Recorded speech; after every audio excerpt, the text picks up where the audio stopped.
हमने पिछले सेशन में हमने हमारे जो बुनियादी हक है उसके बारे में हमने बातचीत की थी। आज भी हम तकरीबन उसी के बारे में बात करेंगे, लेकिन आज हम अलग अलग जो कलमें दी हुई है, जो आर्टिकल्स दिए हुए हैं संविधान में, जिसमें ये सारे अधिकार, सारे आज़ादियाँ निहित है, उसके बारे में हम बात करेंगे। तो हम उन्हीं आज़ादियों के बारे में, उन्हीं अधिकारों के बारे में बात करेंगे, लेकिन वो किस कलम में दिए हुए हैं वो हम लोग आज देखेंगे। कलम नंबर 14 में हमारे जो देश का संविधान है उसमें जो कलम नंबर 14 है, ये बहुत हमारे लिए अहम है। इसमें बराबरी का अधिकार दिया हुआ है। हम जितने सारे नागरिक हैं इस देश में, हम सब बराबर हैं। हमारे जितने भी हक है वो ये संविधान में बिल्कुल बराबरी से उसकी हिफाजत हुई है। कानून के सामने हम बराबर हैं, हम एक दूसरे के लिए बराबर हैं, हम सरकार के सामने बराबर हैं। तो ये अधिकार हमारा आर्टिकल 14 में दिया हुआ है। 15 में हम देखते हैं कि मेरे साथ किसी भी तरह का भेदभाव नहीं होना चाहिए, चाहे वो मज़हब के नाम पर हो, कौम के नाम पर हो, लिंग के नाम पर हो, जात के नाम पर हो, या मैं किसी जगह मेरी पैदाइश हुई है, इसके आधार पर सरकार मेरे साथ भेदभाव नहीं कर सकती। या किसी भी तरह का भेदभाव मेरा इन आधारों पर नहीं होना चाहिए। क्योंकि मैं औरत हूँ इसके लिए मैं ये नहीं कर सकती, क्योंकि मैं इस मज़हब से जुड़ी हूँ इसलिए मैं ये नहीं कर सकती। इसकी इजाज़त या इसकी इजाज़त हमारा संविधान नहीं देता है। किसी भी आधार पर मेरे साथ भेदभाव नहीं हो सकता। सरकारी नौकरियों का मौका सभी को मिले, समान अवसर सभी को मिले, इस अधिकार की सुरक्षा कलम नंबर 16 में हुई है। दोस्तों, हम जानते हैं कि हमारे देश में आरक्षण है, रिजर्वेशन हम जिसको बोलते हैं, जो पिछड़े वर्ग है, जो कई सदियों से एक जाति से जुड़े हुए हैं और उसके कारण वो आज तरक्की अगर नहीं कर पा रहे हैं, तो एक ख़ास उनके लिए प्रावधान हुआ है हमारे संविधान में। और उन सरकारी नौकरियों में इन कुछ वर्ग है जिनकी सरकारी नौकरियों में आरक्षण हुआ है। इस आरक्षण की बात कलम नंबर 16 में हुई है। ये हमें दोस्तों जानना ज़रूरी है। आज भी बहुत ही अफसोस है कि कुछ समाज के हमारे ऐसा वर्ग है जो अभी भी छुआछूत में मानता है, विश्वास रखता है। उनको लगता है कि किसी प्रकार के लोगों को छूने से वो अपवित्र हो जाएंगे। तो इस तरह की हरकतें, इस तरह का बिहेवियर अगर कोई दिखाता है तो ये गैर कानूनी है। छुआछूत बंद हो, इसकी बात कलम नंबर 17 में दी हुई है। ये एक गुनाह है, इस तरह की बात हमारे संविधान में निहित हुई है। हमने पिछले सत्र में देखा था कि आज़ादी का अधिकार, अगर हमें हमारे अधिकारों को लागू करना है तो उसके लिए हमें आज़ाद होना होगा। तो वो क्या आज़ादियाँ हैं जिसकी बात संविधान में की गई है? तो सबसे पहले बोलने की आज़ादी, सोचने की आज़ादी, हम जो सोचते हैं उसे दुनिया के सामने रखने की आज़ादी, अभिव्यक्ति की आज़ादी, ये कलम नंबर 19 में दिया हुआ है। इसके बाद हमने जो संविधान का की प्रस्तावना है उसमें भी हमने इसको देखा है।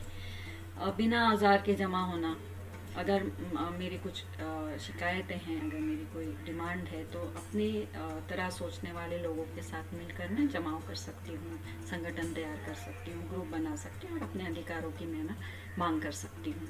यूनियन बनाना, संगठन बनाना, ये मेरा संवैधानिक हक है। ठीक है, मैं आज़ाद हूँ इस तरह के संगठन बनाने के लिए। देश में कहीं पर भी घूमना, कहीं पर भी रहना और किसी भी तरह का व्यवसाय, धंधा, नौकरी, बिजनेस करना, इसकी आज़ादी मुझे कलम नंबर 19 में मिलती है। आगे चल के देखते हैं तो हमारे संविधान में बहुत ही खूबसूरत चीज़ है, वो है व्यक्तिगत आज़ादी, पर्सनल लिबर्टी। मैं एक इंसान हूँ, मेरे कुछ हक है और वो हकों को पाने के लिए मेरा ज़ाती तौर पर आज़ाद होना बहुत ज़रूरी है। इसकी आज़ादी, पर्सनल लिबर्टी, व्यक्तिगत आज़ादी, ज़ाती तौर पर मैं आज़ाद हूँ, इसके बाद कलम नंबर 21 में दी हुई है। और मेरी ज़िंदगी की सुरक्षा हो, मैं महफूज महसूस करूँ, ये सुरक्षा महसूस करने का अधिकार, आई शुड बी सेफ, मेरी ज़िंदगी कहीं कोई ले ना ले। ठीक है, ये इस जीवन की सुरक्षा का अधिकार मुझे संविधान में मिला हुआ है 21 नंबर की कलम में।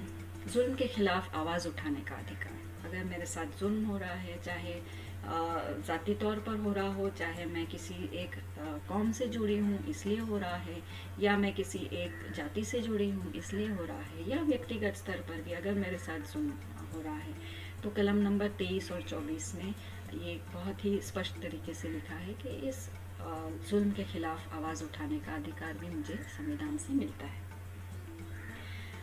मज़हब को मानने का अधिकार, अपने मज़हब से जुड़े हुए जो इबादत के तरीके हैं, जो आस्था है, उसमें मानने का अधिकार, मज़हब से जुड़ी हुई जो अलग अलग आस्थाएं हैं, जो अलग अलग तरीके हैं जिससे मैं अपने मज़हब का इजहार करती हूँ, उसको मानने का अधिकार भी कलम नंबर 25 से 28 के बीच में दिया हुआ है। अगर हमारे देश में हम ये जानते हैं कि माइनॉरिटीज़ है, अल्पसंख्यक लोग रहते हैं जिनकी तादाद कम है, जिनको हम माइनॉरिटीज़ कहते हैं, उनको अपनी तहजीब, अपनी संस्कृति बनाए रखने का अधिकार भी हमें कलम नंबर 29 और 30 में मिलता है। और आखिर में कलम नंबर 32 में ये अधिकार दिया हुआ है कि अगर मेरे साथ कोई ज़्यादती होती है, जुल्म होता है और मेरे अधिकारों का उल्लंघन होता है, तो मैं संविधान के कई जो प्रावधान हम लिखे हैं उसका मैं इस्तेमाल कर सकती हूँ। मैं संविधान का सहारा लेकर अपने अधिकारों के लिए लड़ सकती हूँ। इसका अधिकार भी मुझे कलम नंबर 32 में मिला है। साथियों, हमने संविधान के चौथे भाग की बात की हुई है पिछले सत्रों में, जहाँ पर जिसको directive principles of state policy कहते हैं, या राज्य के नीति निर्देश सिद्धांत। ये हमने पहले भी इसके ऊपर चर्चा की है कि कुछ काम है जो सरकार अभी तक कर नहीं पाई है, लेकिन ये या कर रही है, कोशिश में लगी है, और कुछ ऐसे काम है जो सरकार को करते रहना चाहिए, मुसलसल कोशिश करते रहना चाहिए उन कामों को अंजाम देने के लिए। तो वो काम क्या है, या वो क्या नीतियां हैं, या वो क्या उसूल है जिसको ध्यान में रखना सरकार को बहुत ज़रूरी है, ताकि आगे जैसे हमारा देश आगे बढ़े, अलग अलग जो सरकारें आए उनकी ये जिम्मेदारी बने कि इन सिद्धांतों के ऊपर वो काम करे। तो ये क्या सिद्धांत है, क्या काम है जो सरकार ने करने चाहिए, ये कलम 36 से 36 से 51, ये जो कलम नंबर है, इसमें ये नीति निर्देश सिद्धांत दिए हुए हैं, और ये संविधान के चौथे भाग में दिए हुए हैं, लिखे हुए हैं। सरकार की ये कोशिश रहेगी, इट्स अ प्रिंसिपल, एक पॉलिसी के तौर पर, एक उसूल के तौर पर सरकार की ये कोशिश रहेगी कि लोगों की भलाई हो और उन्हें हर किस्म का इंसाफ मिले, सामाजिक इंसाफ, आर्थिक इंसाफ, राजनीतिक इंसाफ, हर जो इस देश का शहरी है उसको उसकी भलाई हो। ये हमेशा सरकार ने हमेशा अपने दिमाग में ये बात रखनी चाहिए, और उसके साथ इंसाफ हो, ये इस स्टेट पॉलिसी में लिखा हुआ है। सरकार जो भी नीतियां बनाती है, जो भी कानून बनाती है, जो भी पॉलिसीज बनाती है, उसे इस दिशा में ले जाना ज़रूरी है कि जहाँ सबका भला हो, सबको फ़ायदा हो, सबके साथ इंसाफ हो। इसके साथ सरकार की क्या जिम्मेदारी रहेगी, जैसे हम आगे बढ़ेंगे वैसे सरकार को क्या चीज़ें ध्यान में रखनी चाहिए। सरकार की एक हमेशा कोशिश रहनी चाहिए कि आमदनी में गैर बराबरी जो हो वो कम से कम हो। ये नहीं हो कि एक छोटा सा समूह है, कुछ लोग हैं जो बहुत अमीर है, हद से ज़्यादा अमीर है, और एक बहुत बड़ा तबका है जो बहुत ज़्यादा गरीब है।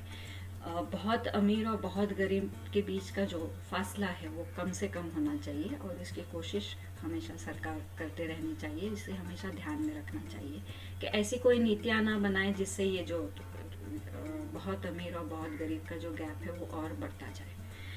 जो हमारे देश के संसाधन है, नैसर्गिक संसाधन देखें तो है, ज़मीन है, पानी है, समंदर है, नदियाँ हैं, जो हमारे टैक्स के पैसों से संसाधन जो बनते हैं, रोड है, ब्रिजेस है, रेलवे है, बसेस हैं, ये सब जो संसाधन है उसके ऊपर लोगों का कंट्रोल रहे, लोग उसका ज़्यादा से ज़्यादा फ़ायदा उठा सकें।